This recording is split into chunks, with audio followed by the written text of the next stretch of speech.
In Chapter 6, when we were doing stoichiometric calculations, we assumed that the reactions ran 100% in the forward direction. Many reactions reach an equilibrium point long before this 100% mark. What we want to do is a demonstration that will act as an analogy for the equilibrium of a chemical reaction. We have two tanks. The left tank contains water. The right tank right now is empty. The left tank is going to represent our reactants, and our right tank is going to represent our products. We have two beakers.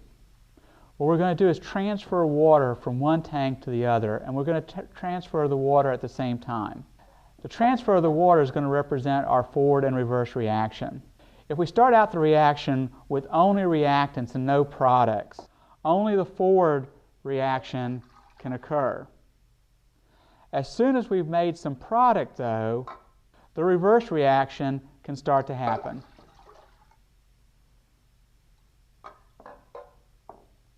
As the forward and reverse reaction continue with our equal-sized beakers, eventually we'll reach a point where the water level in the two tanks are equal.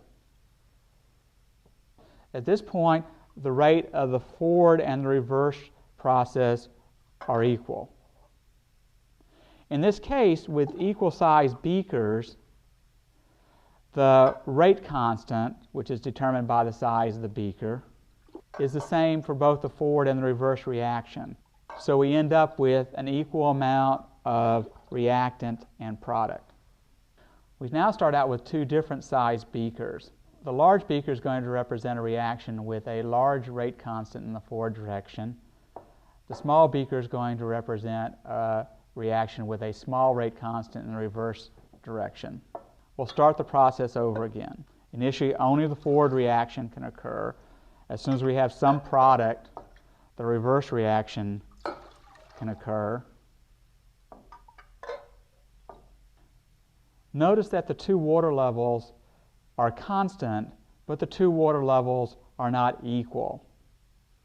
It takes a large amount of product undergoing a slow reaction to balance a small amount of reactant undergoing a fast reaction.